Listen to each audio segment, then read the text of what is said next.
교재 267페이지 보증금 반환 지연에 대한 대책입니다. 임대인이 임대차 기간이 모두 종료되었는데도 불구하고 보증금을 반환하지 않습니다.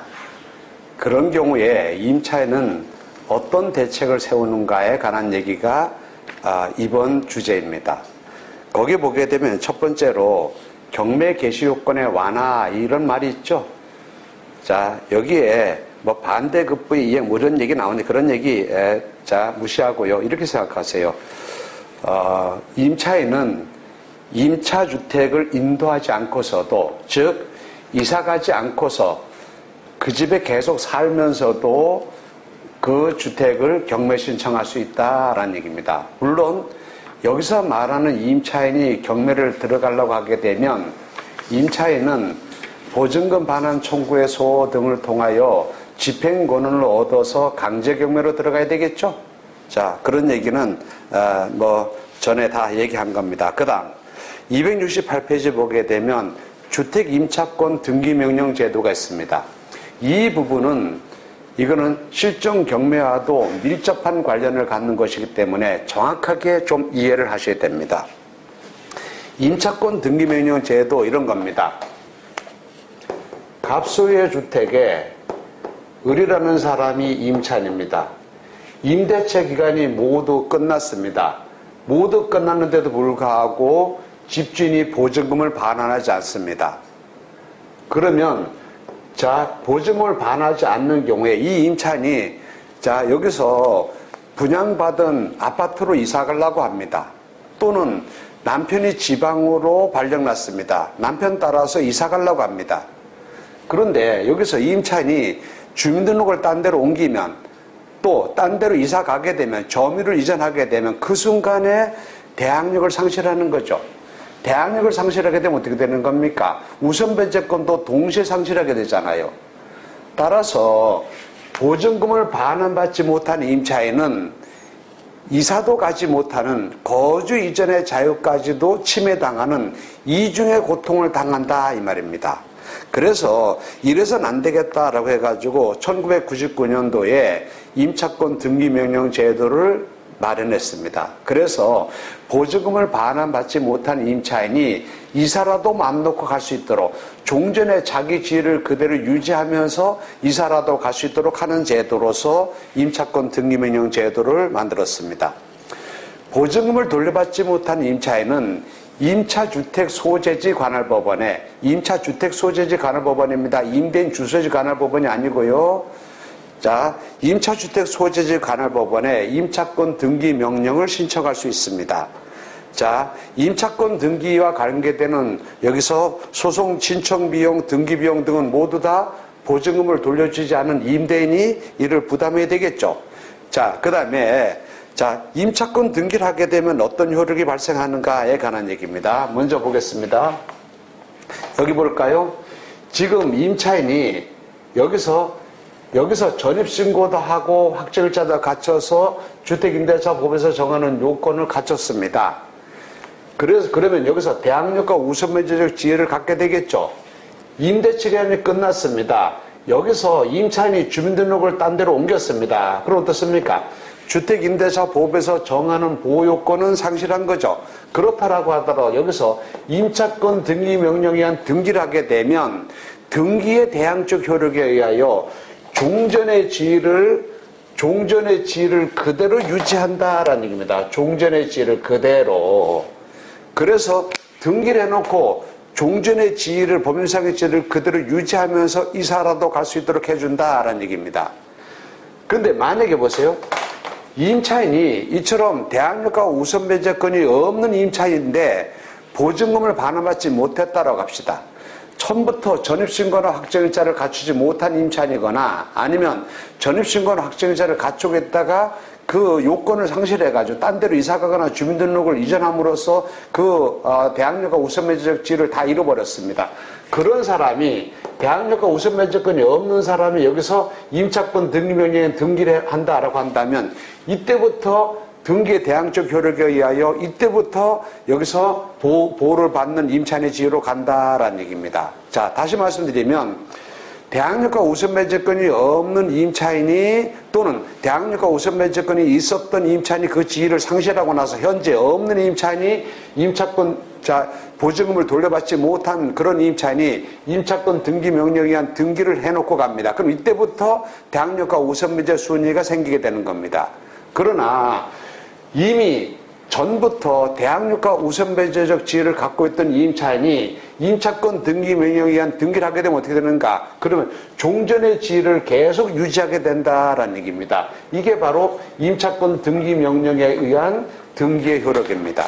자, 그러면 여기서 임차권 등기 명령과 관련해 가지고 임차권 등기 명령을 한 주택의 그 해당 부분에 나중에 임차권 등기한 이후에 들어가는 사람은 소액임차인이라 하더라도 소액임차인으로서 보호가 되지 않습니다. 무슨 얘기냐면 이런 거 해보세요. 갑소의 주택에 을이라는 사람이 여기서 임차인으로 새 살고 있었습니다. 그런데 얘가 임차권 등기명령에 등기를 하고 이사 갔단 말입니다. 그 다음에 여기에 만약에 병이라는 사람이 임차인으로 들어왔습니다. 소액임차인으로 들어왔다 하더라도 얘는 소액임차인으로서 최우선 매제권을 행사할 수 없습니다. 그런데 여기서 소액임차인으로서 최우선 매제권을 행사할 수 없다라고 하는 것은 임차권 등기 명령에 의한 등기를 한 임차인이 점유하던 부분, 거기 들어오는 사람은 소액임차인으로 보호되지 않는다는 얘기입니다. 이게 만약에 2층 주택인데 2층 주택증 1층 우측에 을이 여기서 만약에 보증금 1억 원 해가지고 여기서 새 살고 있었습니다. 그러다가 보증금 1억 원을 받지 못하여 임차권 등기 명령에 등기를 해놓고 이사 갔단 말입니다. 나중에 이 부분에 병이 다시 들어왔습니다. 병이 들어와가지고 소액임차인으로서 예컨대 보증금 여기서 보증금 3천만 원에 월 얼마 20만 원 이런 식으로 소액임차인이 들어왔습니다. 얘는 보증금액이 일정에 이하를 하더라도 얘는 최우선 변제를 받을 수 있는 대상이 아니라고요. 왜 그렇습니까? 을은 어떻습니까? 얘는요, 임차권 등기 명령에 등기를 한 사람이라는 얘기는 임대차 기간이 종료됐는데도 불구하고 보증금을 반환받지 못하고 등기해놓고 간 사람이죠. 반환받지 못해서 등기해놓고 간 사람하고 소액임차인하고 누구를 먼저 보호해야 되는 겁니까? 만약에 얘를 보호한다고 한다면 그 임차권 등기 명령을 바라고 등기를 했다 하더라도 소액임차인이 최우선 변제를 받는다고 한다면 얘가 제대로 돈 받지 못하는 사태가 발생하겠죠. 그래서 임차권 등기 명령을 한 주택에 들어간 임차인은 소액임차인이라 하더라도 여기서 보증금중 일정액을 최우선 변제 받을 권리가 없다라는 얘기입니다. 다만 주의할 것은 만약에 을이 임차권 등기명령에 등기를 한 부분이 이 부분이다라고 한다면 여기 들어가는 사람만 소액임차인으로 보호되지 않는다는 얘기입니다. 이 부분이 아닌 이런 다른 부분에 들어가는 사람은 소액임차로 보호됩니다. 반면에 을이 임차권 등기명령에 등기를 한 사람이 이 주택 전체를 새 살던 사람입니다. 그럼 어떻습니까? 이 주택의 어느 부분이라도 들어가는 사람은 소액임차인으로서 보호되지 않습니다. 자, 그 다음에요. 자, 임차권 등기를 하게 되는 경우에는 소멸시효가 중단되는가 여부에 대하여 최근의 판례가 소멸시효는 중단되지 않고 그대로 진행한다라고 하는데 경매하고는 크게 관련이 없는 거니까 그냥 그렇게 알아두시기 바랍니다. 자, 지금부터 얘기하는 것은 실전 경우에서 매우 중요한 의미를 갖는 것이니까 여러분 정확하게 좀 이해해 주시기 바랍니다. 여기서 임차권 등기를 명령을 등기를 한 사람은 여기서 대항력 유무와 우선배제권의 순위, 이 순위를 판단할 때는 어떻게 판단하냐 하면요. 임차권 등기 명령에 한 등기란 시점을 기준으로 판단하는 것이 아니라 최초로 요건을 갖췄던 이때를 기준으로 판단해야 됩니다. 따라서 저당권과의 관계에서는 어떻게 되는가? 만약에 저당권이 이때 설정됐다. 그럼 어떻습니까? 임차인이 임차권 등기한 것하고 저당권 설정 등기한 것하고 보게 되면 등기부에 나타나는 것은 저당권이 먼저 나타나죠. 임차권 등기는 나중에 나타나잖아. 그러더라도 이 임차인이 전입신고와 확정일자를 갖춘 날짜가 이 날짜라고 한다면 임차인은 이때 취득한 지위를 그대로 유지하는 거죠. 따라서 저당권과 임차권 사이의 우열관계는 뭐예요? 임차권 등기와 저당권 등기를 비교하는 것이 아니라 임차권 등기 명령 등기에 나타나는 여기 전입신고와 확정일자 요것과 저당권을 비교하여 대항력 있는 임차인인가 아니면 우선배제 순위는 어떻게 되는가라는 것을 살펴봐야 된다라는 얘기입니다. 거기에 교재 271페이지에 등기부를 한번 볼까요? 등기 보면 어떻습니까? 근저당권을 설정한 것이 2018년도에 설정했죠? 2018년도에. 자, 그런데 주택임차권, 자, 거기는 임차권 등기명령 등기는 2019년도에 등기를 했죠? 그런데 보세요. 여기서 보게 되면 그 내용을 보게 되면 임대차 계약 체결일자와 주민등록 전입신고일자, 점유개시일자, 확정일자 이런 것들은 2017년도에 했잖아요. 따라서 보세요. 대항력 있는 임차인인가 아닌가는 저당권 설정 등기일자와 임차권 등기일자 이거를 비교하면 안 돼요. 뭘 비교해야 됩니까? 저당권 등기일자와 여기 나타나는 전입신고일자와의 비교를 통하여 대항력 있는가 없는가를 봐야 되겠죠. 우선변제도 어떻게 되는 겁니까? 요거 두 개를 비교해서는 안 되고 여기에 기록에 나타나게 되는 대항력, 자, 전입신고 확정일자를 갖춰서 우선변제권을 취득한 일자와 저당권 등기 일자를 비교하여 우선변제권이 있는가 없는가를 봐야 되겠죠. 따라서 여기에 272페이지에 보게 되면 여기에 있는 임차인은 어떻게 되겠습니까? 여기는요, 대항력 있는 임차인이죠. 우선변제 순위는 근저당권자보다 선순위죠. 이렇게 돼서 여기 권리관계 분석이 이렇게 된다라는 얘기입니다. 그 다음 이런 경우는 어떻게 되겠는가 한번 보시기 바랍니다.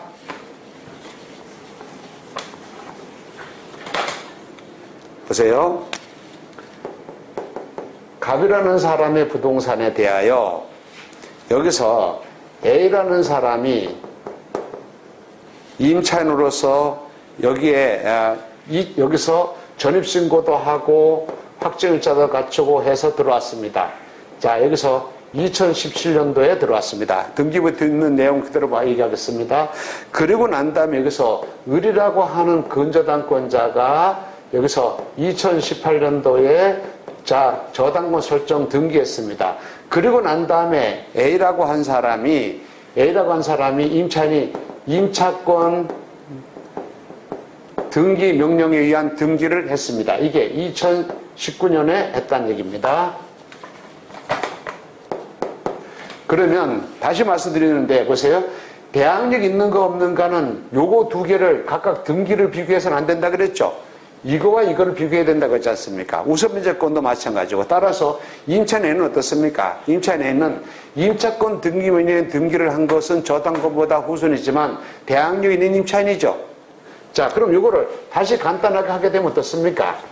여기서 을이라고 하는 근저당권자가 있고 근저당권자보다 먼저 임차인이 여기서 요건을 갖춘 임차인이 있는 것 아닙니까? 얘는 대항력도 자, 우선변제권도 근저당권자보다 먼저 했단 말입니다.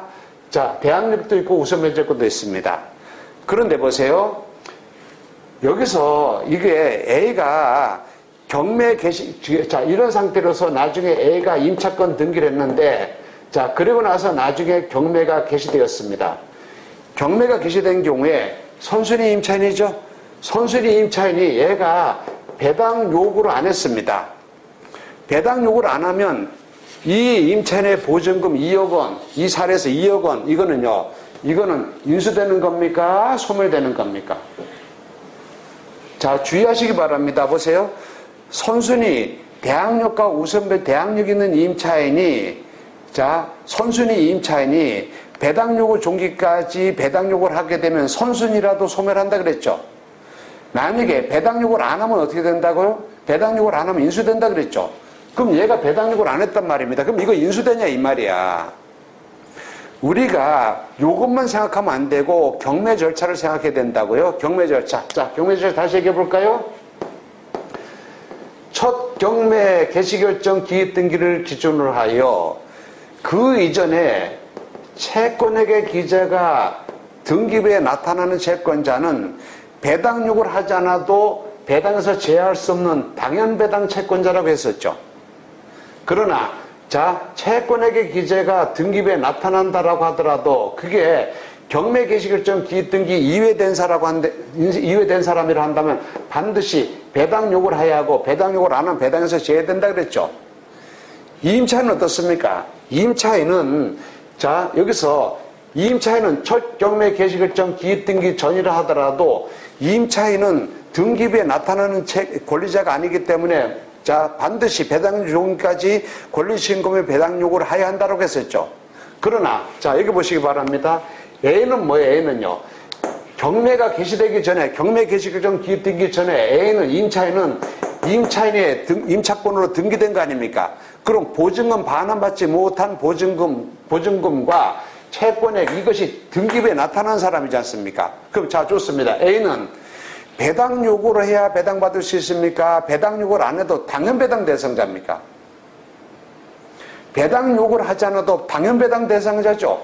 배당 요구를 안 하더라도 당연 배당 대상자라고. 따라서 이거 어떻게 되는 겁니까? 이거는요, 배당 요구를 하지 않았어도 이거 어떻게 한다고요? 인수되는 것이 아니라 어떻게 된다고요? 배당 요구 안 하더라도 소멸이라고요. 또 보세요. A가 임차권 등기 명령에 의한 등기를 했다라고 하는 건 뭘 얘기하는 겁니까? 임차권 등기 명령 제도를 마련한 이유가 뭐예요? 자, 임대차 기간이 끝났는데도 불구하고 보증금을 반환받지 못한 임차인으로 하여금 이사라도 갈 수 있도록 하기 위하여 종전의 지위를 그대로 유지하면서 우선면제적 지위 등을 그대로 유지하면서 이사라도 갈 수 있도록 해주는 제도가 바로 임차권 등기명령 제도죠. 자, 얘가 임차권 등기명령 등기를 했다라고 하는 것은 얘가 이 집에 계속 살겠다고 주장한 겁니까? 아니면 보증금을 우선 면제받을 수 있는 지위를 계속 확보하기 위해서 임차권 등기를 한 겁니까? 살겠다고 한 게 아니죠. 따라서 임차권 등기 명령에 등기를 한 것 자체가 방 빼기 위해서 한 거란 말이야. 이사 가기 위해서 한 거란 말이에요. 따라서 이건 어떻습니까? 선순위 임차인이 배당 요구를 하지 않았다라고 하더라도 이 임차권 등기 명령에 의한 등기가 된 이 임차권은 인수되지 않고 소멸된다라는 얘기입니다. 이게 2억짜리가 이게 소멸된다고 생각하는 사람과 제대로 아는 사람과 배당 요구를 안 했네? 인수되겠네? 이렇게 오해하고 있는 사람은 이미 경쟁이 아니죠? 자, 주의하시기 바랍니다. 그런데 보세요. 얘가 임차권 등기를 여기서 한 게 아니라 이 부동산에 대하여 경매가 개시되고 난 다음에 A가 비로소 임차권 등기명령에 등기를 했습니다. A가 대항력 있는 선순위 임차인이 임차권 등기명령 등기를 경매 개시 이후에 했단 말입니다. 그럼 이거죠? 근데 얘가 배당 요구를 안 했습니다. 얘는 배당 요구를 해야 배당을 받을 수 있고 배당 요구를 안 하면 배당에서 제외된다 그랬죠? 근데 얘가 배당 요구를 안 했단 말이에요. 그럼 배당 요구를 안 했으면 어떻게 되는 겁니까? 이거는 인수되는 거죠. 따라서 보세요. 선순위 임차권 등기명령 임차인이 말소 기준으로 다 선순위 대항력 있는 임차인입니다. 그 대항력 있는 임차인이 임차권 등기가 경매 개시결정 기입등기 전에 됐다? 그럼 이건요, 배당 요구를 하지 않았다라고 하더라도 무조건 인수되는 거, 소멸되는 겁니다. 낙찰자 인수되지 않습니다. 그러나 이 임차권 등기명령 등기를 자, 경매 개시결정 기입등기 이후에 비로소 등기했다? 이 경우에는 임차인이 배당 요구를 했는가 안 했는가에 따라서 배당 요구를 하지 않았다라고 한다면 이건 인수된다라는 얘기입니다. 그 두 가지를 구분하셔야 된다라는 얘기입니다. 단순하게 요것만 봐서는 되는 게 아니라 이 매각 준비 절차에서 얘기하는 당연 배당 채권자인가 배당 요구를 해야 배당받는 채권자인가 이거를 구분하시면 된다라는 얘기입니다. 자, 임차권 등기명령에 관한 얘기는 그게 제일 중요한 얘기니까 그런 정도로 여러분이 확실하게 이해를 해 주시기 바랍니다.